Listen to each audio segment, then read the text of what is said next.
2014 has been an exceptionally good year. Our yields have been superb this year. Here I am standing in the field on the 30th of September on 2014 of a crop of oilseed rape we've established with the Claydon drill. It was drilled after a second wheat, and the second wheat came off here at 11.5 tonnes a hectare. We chopped a straw and drilled the rape straight into that chopped straw.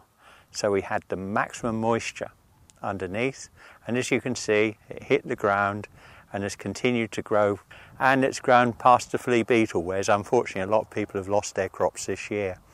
Having had a record yield, compared to last harvest, where we had 10 tonnes a hectare and a price of £160 a tonne, gave us nearer £1,600 return.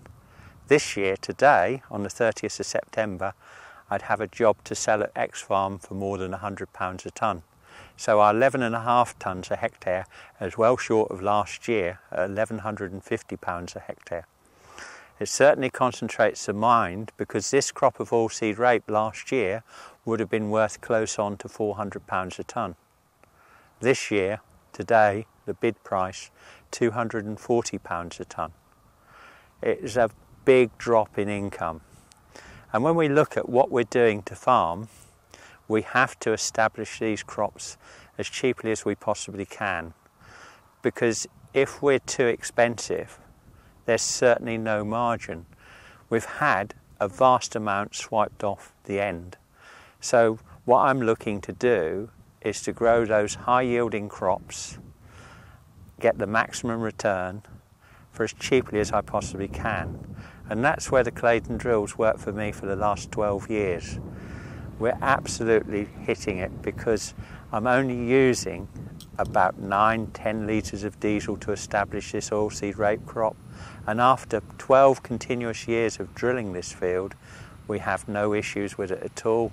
It performs beautifully all the time, and last year's testament at 11.5 tonnes a hectare. This field we haven't done anything to for 12 years. And what's interesting, I have a penetrometer here with me, and it's got a 3/4 inch tip on the end, and when I put it into the soil, it actually is quite easy to measure how compacted the soil is.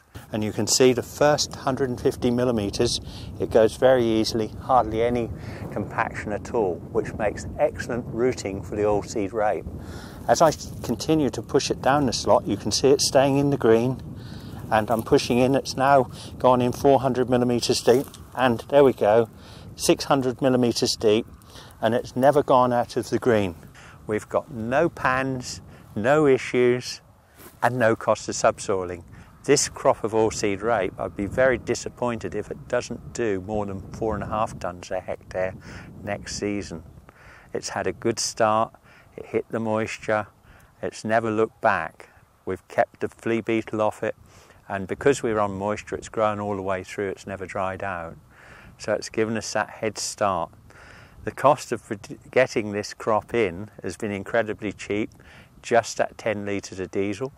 We used a set of rolls behind it, another 2 litres of diesel, and we sprayed it off pre-drilling it, so that's another 2 litres. So for the total of 14 litres of diesel, here we are today with this lovely crop. Everything after that would have to be done on any crop that would be grown here in the UK. So we've had a head start on that cost, we've reduced that establishment cost, and we're set, not ideally for growing oilseed rape at £240, £250 a tonne. I just hope it will go back to 400.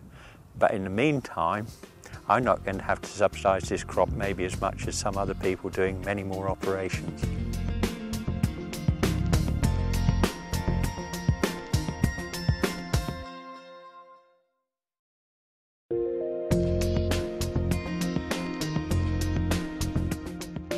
"2013, a very interesting and difficult year.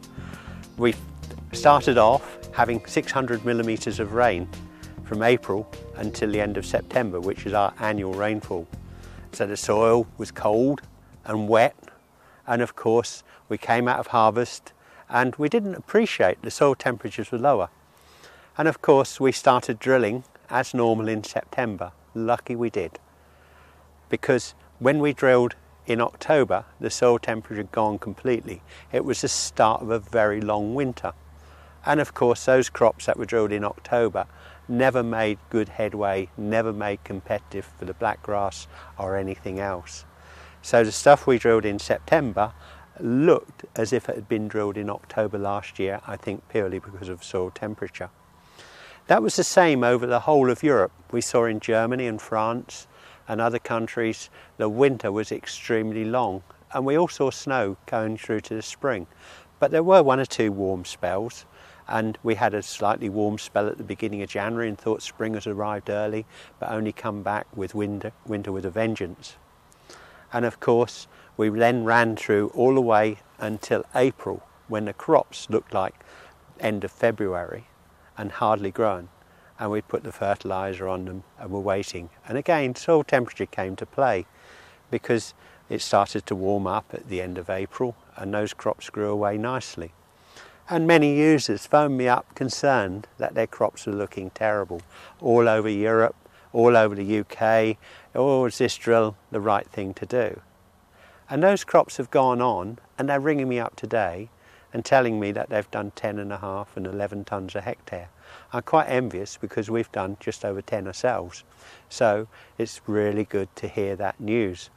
And of course those crops didn't inspire us very much to put on all those inputs in the early spring and so forth, because they didn't look good. But they were low biomass. And look at the grain we have. Fantastic quality plump grain this year. Yields virtually as normal. And after 11 years of direct drilling, the soil. Look at the guys who did lots of cultivations and stirred it up and turned their soil into concrete this summer. It's all dried and cracked solid and really hard. And ours, after 11 years of direct drilling, is absolutely fantastic. Fork goes in nicely, and here we are lifting it up. You can see here the worms in the soil, making that nice aeration, allowing better drainage and keeping it in nice condition. You can see here all nicely breaking up. Beautiful, ideal for growing these high yielding wheat crops on this heavy boulder clay. Nothing squeezed together. We haven't turned it into cement, working it in the wrong conditions, and we've got beautiful worm counts, and they are our army of free workers keeping our soil in extremely good condition.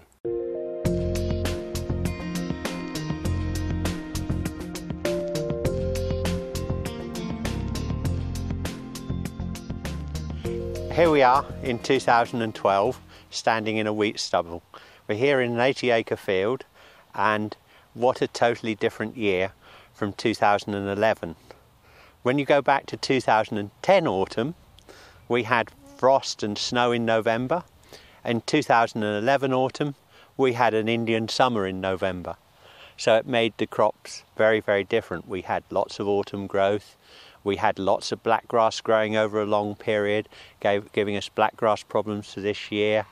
We've seen totally different weather pattern, whereas the previous year in the spring it was incredibly dry, and this year we had record rainfall, and we had the most high potential crops here at the beginning of June, and many people came and visited this field behind me. Over 500 people came up here looking at Claydon drills and looking at our wheat crop in this field, and you'll all be keen to know how well it's done.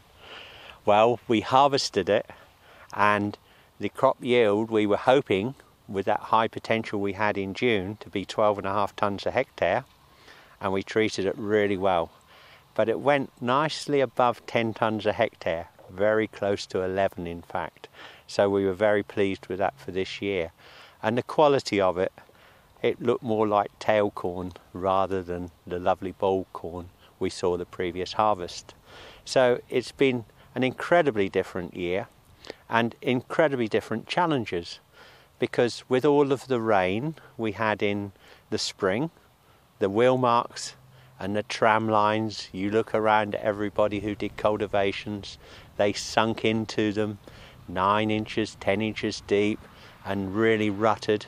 Where we've been going, because we haven't moved the soil, our tram lines, as you probably see behind me, are only very shallow, no more than 2 inches, which has made the job very easy for us this year, because we can go straight back into those fields and direct drill them with the Claydon drill again. So confidence is high for 2013? Yes, we're very happy for 2013. The soil structure's great, with thousands of worms, increasing the air ratio in the soil. The drainage is fine. We've got no deep tram lines because we've stayed on top because we haven't moved the soil. And we're looking pretty at the moment. We've straw raked the fields, got the black grass chittered. We're just waiting for it. We're starting to spray some of the early straw raked ones off now. And the oilseed rape is all in the ground and growing nicely, 3 leaves, 4 leaves, and has really had a very, very good start. We've seen lots of slugs though because of the wet June and July which are developed in the crops, and we've seen lots of slug eggs which we've managed to destroy quite well using the straw harrow. And we've straw harrowed our rape and put 2 half doses of slug pellets on, and we've got a lovely plant.